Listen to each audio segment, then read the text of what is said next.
નમસ્કાર દર્શક મિત્રો, હું આપની સાથે છું રાખી અંજારિયા. સ્વાગત કરું છું આપનું કચ્છ ઉદય ટીવી ન્યૂઝમાં. ન્યૂઝની શરૂઆત પહેલા નજર કરી આજની હેડલાઇન્સ પર.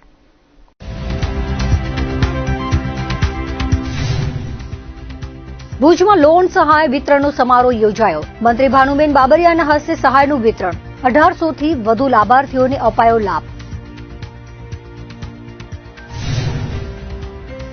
કચ્છના ઐતિહાસિક ભુજ શહેરનો સ્થાપના દિવસ ઉજવાયો. દરબારગઢ ખાતે કરાયું ખીલી પૂજન. સાંસદ પ્રમુખ સહિતના મહાનુભાવો દ્વારા પૂજન.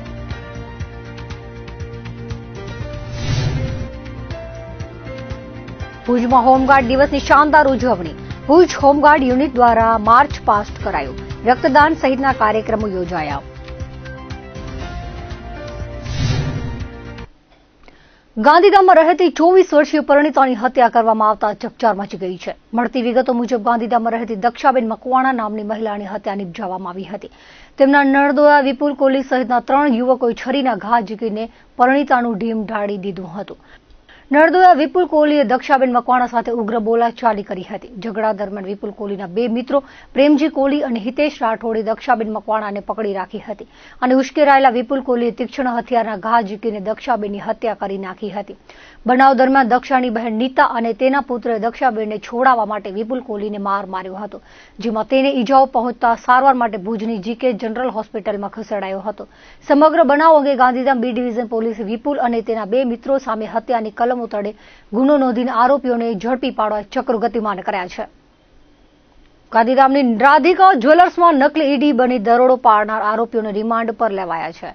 પોલીસે શુક્રવારે આરોપીઓને 14 દિવસના રિમાન્ડની માંગ સાથે કોર્ટમાં રજૂ કર્યા હતા. અદાલતે 10 દિવસના રિમાન્ડ મંજૂર કર્યા હતા. રિમાન્ડ પર લેવાયેલા આરોપીઓને સાથે રાખી પોલીસ દ્વારા ઘટનાનું રિકન્સ્ટ્રક્શન કરવામાં આવ્યું હતું. આ દરમિયાન આ કેસમાં વધુ ખુલાસા થવાની સંભાવના જોવાઈ રહી છે. દેશના વડાપ્રધાન નરેન્દ્ર મોદીના કુશળ નેતૃત્વમાં કેન્દ્ર અને રાજ્યની સરકાર ગરીબો, દલિતો અને વંચિતોના વિકાસ માટે સુશાસનના સંકલ્પ સાથે આગળ વધી રહી છે. સરકાર દ્વારા જનકલ્યાણ માટે વિવિધ યોજનાઓ થકી સેવા યજ્ઞ ચાલી રહ્યા છે. અનેક કલ્યાણકારી યોજનાઓ સમાજના તમામ વર્ગોના સમતોલ વિકાસ માટે લાભદાયક સાબિત થઈ રહી છે, તેવું રાજ્યના સામાજિક ન્યાય અને અધિકારિતા, મહિલા અને બાળ કલ્યાણ મંત્રી ભાનુબેન બાબરિયાએ ભુજના ટાઉન હોલ ખાતે આયોજિત લોન સહાય વિતરણ કાર્યક્રમમાં પોતાના પ્રાસંગિક ઉદબોધનમાં જણાવ્યું હતું. મંત્રીએ કેન્દ્ર અને રાજ્ય સરકારની વિવિધ યોજનાઓ અંગે વિસ્તૃત વિગતો આપતા જણાવ્યું હતું કે તેમના સામાજિક અને ન્યાય અધિકારિતા વિભાગ દ્વારા સમાજના વંચિત સમુદાયોને વિકાસ માટે અનેકવિધ કાર્યો કરવામાં આવ્યા છે. આ ઉપરાંત મહિલા સશક્તિકરણ અને બાળકોના વિકાસ માટે પણ દરેક મોરચે કાર્ય થઈ રહ્યા છે. આજે એક સ્થળેથી જ કચ્છના સૌરાષ્ટ્રના 12 જિલ્લાઓના 1840 થી વધુ લાભાર્થીઓને સરકારની વિવિધ યોજનાઓના ભાગરૂપે લોન સહાયનું વિતરણ કરાયું છે. આજના દિવસે 3435.72 લાખની સહાય લોકો સુધી પહોંચી છે, જેના થકી ગરીબ બાળકો વિદેશમાં રહી ઉચ્ચ અભ્યાસ કરી સમાજ અને દેશના વિકાસમાં સાથ આપી શકશે. આ તકે તેમણે દેશના દલિતોના ઉત્થાન માટે બંધારણના ઘડવૈયા ડોક્ટર આંબેડકરના સિદ્ધાંતોનું વર્ણન કર્યું હતું. ભારતનું બંધારણ આદર્શ સમાજની સ્થાપના માટેનો ગ્રંથ સાબિત થયો છે. બંધારણમાં ગરીબો, દલિતોને મળેલા હક અને અધિકાર દરેક લાભાર્થી સુધી પહોંચે તે માટે કેન્દ્ર અને રાજ્ય સરકાર સતત પ્રયત્નશીલ હોવાનું તેમણે ઉમેર્યું હતું. આજે ભુજના ટાઉન હોલ ખાતે સામાજિક ન્યાય અને અધિકારિતા વિભાગ, અનુસૂચિત જાતિ કલ્યાણ વિભાગ દ્વારા કચ્છ સૌરાષ્ટ્રના 12 જિલ્લાઓના લાભાર્થીઓને લોન સહાય ચેક વિતરણ સમારોહ યોજાયો હતો. આ તકે પોતાના પ્રાસંગિક ઉદબોધનમાં સાંસદ વિનોદ ચાવડાએ જણાવ્યું હતું કે રાજ્યમાં છેલ્લા 25 વર્ષથી વિકાસની ગતિ વેગવાન થઈ છે. દેશના વડાપ્રધાન નરેન્દ્ર મોદી જ્યારે ગુજરાતના મુખ્યમંત્રી હતા ત્યારથી તેમણે વિવિધ લોક કલ્યાણકારી યોજનાઓ શરૂ કરી હતી, જેના લાભ થકી ગરીબો, દલિતો અને વંચિતોનો વિકાસ થયો છે. આજે ગરીબ પરિવારોના તેજસ્વી છાત્રો પણ વિદેશમાં અભ્યાસ કરવાની સુવિધા મેળવી રહ્યા છે. છાત્રાલયો ચલાવવા માટે પણ સરકાર ઉદાર દિલે સહાય આપે છે. કેન્દ્ર અને રાજ્ય સરકારની વિવિધ યોજના જેવી કે આવાસ યોજના, ઉજ્જવલા યોજના, કિસાન સન્માન નિધિ, પાક વીમા સહાય યોજના, મુદ્રા યોજના, આયુષ્યમાન યોજના થકી સમાજના ગરીબો, મધ્યમવર્ગીય પરિવારોનું જીવન ધોરણ સુધર્યું છે. ગાંધીધામના ધારાસભ્ય માલતીબેન મહેશ્વરીએ જણાવ્યું હતું કે કેન્દ્રમાં વડાપ્રધાન નરેન્દ્ર મોદી અને રાજ્યના મુખ્યમંત્રી ભૂપેન્દ્ર પટેલના નેતૃત્વમાં સમાજના દરેક વર્ગ વિકાસના પંથે અગ્રેસર થયો છે. રાજ્યમાં અનુજાતિના કલ્યાણ માટે કેન્દ્ર અને રાજ્ય સરકારની 27 યોજનાઓ ચાલી રહી છે. લગ્ન, શિક્ષણ, આરોગ્ય સહિતની તમામ પ્રકારની સહાય યોજનાઓ અમલી બની છે. વિવિધ યોજનાઓ થકી છેવાડાના વિસ્તારમાં રહેતા લોકોનું જીવન સ્તર બદલાયું છે. અબડાસાના ધારાસભ્ય પ્રદ્યુમનસિંહ જાડેજાએ અબડાસા વિધાનસભા ક્ષેત્રમાં કેન્દ્ર અને રાજ્ય સરકાર દ્વારા થયેલા વિવિધ વિકાસ કાર્યો અંગે વાત કરી હતી। કાર્યક્રમના પ્રારંભે મંત્રી અને ઉપસ્થિત મહાનુભાવોના હસ્તે દીપ પ્રાગટ્ય કરાયું હતું। ઉપસ્થિત મહાનુભાવોનું બંધારણ પુસ્તકથી સ્વાગત કરાયું હતું। બંધારણના આમુખના વાંચન બાદ જિલ્લાના સામાજિક ક્ષેત્રના અગ્રણીઓ દ્વારા મંત્રી ભાનુબેન બાબરિયાનું સ્વાગત કરાયું હતું। મંત્રી ભાનુબેન બાબરિયા અને મંચસ્થ મહાનુભાવો જુદી જુદી યોજનાના લાભાર્થીઓ પૈકી 24 લાભાર્થીઓને સહાયના ચેક આવાસ સહાયનું પ્રતિકાત્મક વિતરણ કરાયું હતું। વિભૂતિ ડૉક્ટર બાબા સાહેબ આંબેડકરજીના મહાપરિનિર્વાણ દિવસ નિમિત્તે જે બાબા સાહેબનું સ્વપ્ન હતું કે અંતિમ પગથિયે બેઠેલો માનવી એ મુખ્ય પ્રવાહમાં જોડાય, એના માટેનો એક જે આજે કાર્યક્રમ રાજ્યના કેબિનેટ મંત્રી શ્રી આદરણીય બેન શ્રી ભાનુબેન બાબરિયાજીના અધ્યક્ષસ્થાને, જેમાં કચ્છ સહિતના 12 જિલ્લાઓના લગભગ 1800 થી 2000 જેટલા લાભાર્થીઓને એને લાભ આપી અને સીધો 35 કરોડ રૂપિયાની સાધન સહાય અને સહાય આપવા માટેનો આજનો આ કાર્યક્રમ હતો। એ કાર્યક્રમમાં મંત્રીશ્રીની સાથે કચ્છના આપણા લોકપ્રિય સાંસદ ભાઈ શ્રી વિનોદભાઈ, ગાંધીધામ વિભાગના માનનીય ધારાસભ્ય શ્રી માલતીબેન, અબડાસાના ધારાસભ્ય શ્રી પ્રદ્યુમ્નસિંહજી સાથે અનેક મહાનુભાવોએ આજના કાર્યક્રમમાં હાજરી આપેલી અને ખૂબ મોટી સંખ્યામાં કચ્છ અને કચ્છ બહારના લાભાર્થીઓએ આ હાજરી આપેલી અને એમના ખાતામાં સીધો લાભ માત્ર એક રિમોટના બટનથી આજે જાહેરમાં એક રિમોટનું બટન દબાવી અને લાભાર્થીના ખાતામાં સહાય વિતરણ કરવાનો એક ખૂબ જ સારો કાર્યક્રમ થયો। જેમ ભારતીય જનતા પાર્ટીની સરકારનો જે સંકલ્પ છે સબકા સાથ સબકા વિકાસ, એને ચરિતાર્થ કરતો એવો આજનો આ કાર્યક્રમ હતો, જેના કારણે જે આખો સમાજ જે છે અનુસૂચિત જાતિ અને જનજાતિનો સમાજ જે મુખ્ય પ્રવાહથી ક્યાંક ને ક્યાંક થોડો દૂર હોય તો એને મુખ્ય પ્રવાહની અંદર ભેળવી અને એનો પણ વિકાસ થાય અને સમાજની અંદર એક સમરસતાનો માહોલ બને, એ માટેનો આજનો આ કાર્યક્રમ હતો। આજે જે રાજ્ય સરકાર દ્વારા જે અનુસૂચિત જાતિના કલ્યાણ માટેની જે યોજનાઓ છે એનો જે કાર્યક્રમ થયો એનો રાજ્ય સરકારને અભિનંદન આપું છું। હું માળી હાટીનાથી આવું છું, જુનાગઢ જિલ્લો, અને મેં મકાનની સહાય માટે અરજી કરી હતી, તે મારું મકાન પાસ થઈ ગયું છે અને અહીંથી અમને ચેક ને આપ્યું છે અને મકાન વિતરણનું કરેલું છે, એ બદલ ખૂબ ખૂબ હું આભાર માનું છું। બહુ સારો અનુભવ કરું છું। સરકારશ્રીએ બહુ સારું કર્યું છે, જે અત્યારે નબળા માણસોને મકાન બનાવવાની સહાય કીધું છે સરકારે, એ બદલ હું સરકારનો ખૂબ ખૂબ આભાર માનું છું। કચ્છના પાટનગર ભુજનો 477મો સ્થાપના દિવસ પરંપરાગત રીતે ઉજવાયો હતો। શહેરની પરંપરા અનુસાર આજે શહેરના ઐતિહાસિક દરબારગઢ ખાતે ખીલી પૂજન કરાયું હતું।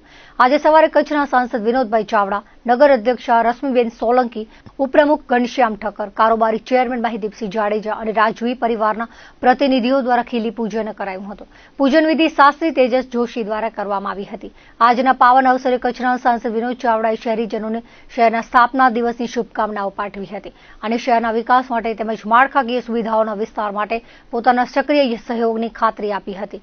રાજવી પરિવારના દેવપર ઠાકોર કૃતાલસિંહ જાડેજા, તેરા ઠાકોર મયુરધ્વજસિંહ જાડેજા અને કુંવર ઇન્દ્રજીતસિંહ જાડેજાએ સમગ્ર ભુજવાસીઓને કચ્છના રાજવી પરિવાર વતી શહેરના સ્થાપના દિવસની શુભેચ્છાઓ પાઠવવામાં આવી હતી। ભુજ શહેરના વિકાસ માટે રાજવી પરિવાર દ્વારા તમામ પ્રકારના સહયોગની તત્પરતા દર્શાવી હતી। ભુજ નગરપાલિકાના પ્રમુખ રશ્મિબેન સોલંકીએ શહેરીજનોને 477માં સ્થાપના દિવસની શુભેચ્છાઓ પાઠવતા જણાવ્યું હતું કે નગરપાલિકાની સમગ્ર ટીમ શહેરીજનોની સુખાકારીના કામો માટે પ્રતિબદ્ધ છે। શહેરના વિકાસની ખૂટતી કડીઓની પૂર્તતા કરવામાં આવી રહી છે। આવનાર દિવસોમાં પણ શહેરીજનોના સહકારથી લોક સુવિધામાં વધારો કરવાના કાર્યો અવિરત ચાલતા રહેશે। જિલ્લાનું પાટનગર ભુજ સ્વચ્છ સુંદર બનાવવા નગરપાલિકાની સમગ્ર ટીમ પ્રતિબદ્ધ છે। ભુજ શહેર પ્રવાસ સહિતના ક્ષેત્રે અગ્રેસર રહે અને શહેરીજનોની સુખાકારી વધે તેવી શુભેચ્છાઓ પાઠવી હતી। કાર્યક્રમના સ્થળે કેક કાપીને ભુજનો સ્થાપના દિવસ ઉજવાયો હતો। આ વેળાએ નગર સેવકો અને શહેરીજનો મોટી સંખ્યામાં હાજર રહ્યા હતા। આજે શહેરના ભુજિયા ડુંગર પાસેથી દૂધની ધારાવહી કરાવાઈ હતી, જેનો પ્રારંભ સત્યમ સંસ્થાની ટીમે કરાવ્યો હતો। દરમિયાન સત્યમ સંસ્થા અને તાનારીડી મહિલા મંડળના ઉપક્રમે ખીલી પૂજન કરાયું હતું। ભુજ શહેરના 5 નાકા, છઠ્ઠી બારી અને તમામ રિલોકેશન સાઇટ પર તોરણ બાંધવામાં આવ્યા હતા। શહેરના બાળકોને ભુજ દર્શન કરાવાયું હતું। સૌપ્રથમ તો આપના માધ્યમ દ્વારા ભુજવાસીઓ અને કચ્છના લોકોને આજના દિવસે શુભેચ્છા। આજે ઘણી ખુશીનો દિવસ છે અને આ કચ્છનું પાટનગર એવું ભુજ અને ખાસ કરીને રાવ ખેંગાજી બાવા દ્વારા જે આ સ્થાપના કરવામાં આવી ત્યારથી આ પરંપરા ચાલી આવે છે અને આજે પણ લોકશાહીમાં પણ આ પરંપરા જે જળવાઈ રહી છે એ ખરેખર આપણા માટે ખુશીનો વાત છે। અને ખાસ આપના માધ્યમ દ્વારા એ જ કહેશું કે કચ્છના જે અંતિમ મહારાજ શ્રી પ્રાગમલજી ત્રીજા હતા, એમને પણ કચ્છ પ્રત્યે અનંત પ્રેમ અને લાગણી અને હંમેશા કચ્છી ભાષાને મહત્ત્વ આપતા અને એમનું એક જ સપનું હતું કે મારું કચ્છ એ અલગ કચ્છ હોવું જોઈએ અને ખરેખર આજે એ આપણે જોઈએ તો કચ્છ એ સૌથી અલગ જ પડી રહ્યું છે કારણ કે કચ્છ એ અલગ જિલ્લો જ કેવો કે રાજ્ય કેવો એવું એક કચ્છ છે અને આપણા કચ્છ પ્રત્યે હાલમાં મહારાણી પ્રીતિદેવી જે હાલ મુંબઈ પધાર્યા છે છતાં પણ આજે કચ્છના લોકો અને ભુજવાસીઓ માટે એ મા પાસે પ્રાર્થના કરી અને સર્વને શુભેચ્છા પાઠવી છે અને આજે આપણે એમ કહીએ કે જે ભુજ છે એ ભુજ એક ઐતિહાસિક સ્થળ છે, પવિત્ર ભૂમિ છે અને આપણે જેટલું નમન કરીએ એટલું ઓછું છે. આજના દિવસે કચ્છના લોકપ્રિય સાંસદ શ્રી વિનોદભાઈ ચાવડા, નગરપતિ શ્રી રશ્મિબેન સોલંકી તથા નગરપાલિકાના બધા અધિકારીઓશ્રીઓ અને ખાસ કરીને ભુજવાસીઓ દ્વારા આજે આ ખીલી પૂજન કરવામાં આવ્યું અને અમારા રાજપરિવાર વતી તેરા ઠાકોર સાહેબજી મરદસિંહજી, દેવપર ઠાકોરસિંહ કુર્તાસિંહજી સાથે રહી અને આ પૂજા અર્ચના કરવામાં આવી અને આપણે એ જ કહીએ છીએ કે હંમેશા પરંપરા જળવાઈ રહે અને કચ્છના જે ઇતિહાસો છે એ ઇતિહાસો વિશે હંમેશા કચ્છના લોકો જાણતા રહે અને આ પરંપરા આપણે સાચવી એ પર આભાર અને શુભેચ્છા. આજનો દિવસ મહત્વનો દિવસ છે. માગશર સુદ પાંચમ અને વિક્રમ સંવત 1605ના રાવ શ્રી ખેંગારજી પ્રથમે અહીંયા એની ખીલી સ્થાપી. તે ફરતીઓ દરબારગઢ બંધાણો અને તે ફરતું ભુજ ગામ વહીશું અમે બધા કરી છીએ અને નગરપાલિકા દ્વારા નગરપતિ પણ અહીંયા જોડાય છે અને સર્વે કચ્છીઓને શુભકામનાઓ પાઠવી છે. 6 ડિસેમ્બર 1946ના મહારાષ્ટ્ર રાજ્યમાં હોમગાર્ડની સ્થાપના થઈ હતી. ત્યારબાદ ક્રમશઃ તમામ રાજ્યોમાં હોમગાર્ડ યુનિટને કાર્યરત કરવામાં આવ્યા હતા. દર વર્ષે 6 ડિસેમ્બરનો દિવસ હોમગાર્ડ દિન અને નાગરિક સંરક્ષણ દિવસ તરીકે ઉજવવામાં આવે છે. પોલીસ સાથે ખભે ખભા મિલાવીને કાર્ય કરતા હોમગાર્ડના જવાનોનું યોગદાન સુરક્ષા મુદ્દે મહત્વનું રહ્યું છે તેવું પશ્ચિમ કચ્છ હોમગાર્ડ કમાન્ડન્ટ મનીષ બારોટે ભુજમાં હોમગાર્ડ દિવસની ઉજવણી નિમિત્તે આયોજિત કાર્યક્રમમાં જણાવ્યું હતું. પશ્ચિમ કચ્છ હોમગાર્ડ યુનિટમાં 10 યુનિટમાં સાપ્તાહિક કાર્યક્રમો સાથે હોમગાર્ડ દિવસની ઉજવણી કરવામાં આવી હતી, જેમાં તમામ યુનિટો પર વૃક્ષારોપણ, રક્તદાન, સફાઈ, જીવદયા અને વ્યસન મુક્તિ સહિતના કાર્યક્રમો યોજાયા હતા. આજે હોમગાર્ડ દિવસ નિમિત્તે જિલ્લા મથક ભુજમાં ભુજ શહેર યુનિટ દ્વારા માર્ચ પાસ્ટ નીકળી હતી. કચ્છના સાંસદ વિનોદ ચાવડા અને જિલ્લા વહીવટીતંત્રના અધિકારીઓ દ્વારા રેલીને સ્ટાર્ટ અપાયો હતો. ત્યારબાદ બ્લડ ડોનેશન કેમ્પમાં હોમગાર્ડના જવાનોએ રક્તદાન કરી સામાજિક ફરજ અદા કરી હતી. આ અવસરે વર્ષ 2024માં પશ્ચિમ કચ્છ હોમગાર્ડ યુનિટમાં સારી કામગીરી કરનાર હોમગાર્ડ જવાનોને પ્રશંસાપત્ર આપી સન્માનિત કરવામાં આવ્યા હતા. રાજ્યકક્ષાના રમતોત્સવમાં દ્વિતીય ક્રમાંક મેળવનાર સાગર પરમારને અભિનંદન પાઠવવામાં આવ્યા હતા. આ વેળાએ ભુજ શહેર યુનિટના હોમગાર્ડ જવાનો મોટી સંખ્યામાં હાજર રહ્યા હતા. આજ તો સૌપ્રથમ ડૉક્ટર બાબા સાહેબ આંબેડકરની પૂર્ણતિથિને સત્સદ નમન. આજરોજ 6 ડિસેમ્બર એટલે હોમગાર્ડ દિવસ. આજે હોમગાર્ડ સ્થાપના દિવસમાં પશ્ચિમ કચ્છ જિલ્લા હોમગાર્ડ દ્વારા 10 યુનિટમાં સાપ્તાહિક સપ્તાહ ઉજવણી કરવામાં આવી, જેમાં દરેક યુનિટમાં વૃક્ષારોપણ હોય, બ્લડ ડોનેશન, સફાઈ અભિયાન, ગાયો માટે ચરો, કૂતરાઓ માટે દૂધ, વ્યસન મુક્તિનો અભિયાન તેમજ આજે 10 યુનિટમાં માર્ચ પાસ કરવામાં આવ્યું છે. જેમ આજરોજ ભુજ શહેર યુનિટ હોમગાર્ડ દ્વારા માર્ચ પાસ તેમજ માર્ચ પાસ બાદ બ્લડ ડોનેશન કેમ્પનું આયોજન કરવામાં આવ્યું છે. ત્યારબાદ 10 યુનિટમાં 2024 દરમિયાન જે હોમગાર્ડ સભ્યોએ સારી કામગીરી કરી છે તેમને પ્રશંસાપત્ર આપવાના છે અને મને જણાવતા ખૂબ આનંદ થાય છે કે રાજ્ય રમોત્સવ 2024 હોમગાર્ડનો, જેમાં પશ્ચિમ કચ્છ જિલ્લાના સાગર પરમારે દ્વિતીય નંબર મેળવી 100 મીટર અને 400 મીટરમાં દ્વિતીય નંબર મેળવી પશ્ચિમ કચ્છ જિલ્લા હોમગાર્ડ પરિવારનું નામ રોશન કર્યું છે, જેની ખૂબ જ અભિનંદન તેમને. અને આજરોજ તમને જણાવી દઉં કે હોમગાર્ડની સ્થાપના 1946માં જ્યારે મહારાષ્ટ્રથી શરૂ કરવામાં આવી હતી, ત્યારબાદ દરેક રાજ્યોમાં પણ હોમગાર્ડની સ્થાપના કરવામાં આવી છે. હોમગાર્ડ એ પોલીસ સાથે ખંભામાં ખંભા મલાવીને કાર્ય કરતી સંસ્થા છે અને હોમગાર્ડના આ સ્થાપના દિવસે હું સૌ કચ્છવાસીઓને પણ હું શુભેચ્છા પાઠવું છું.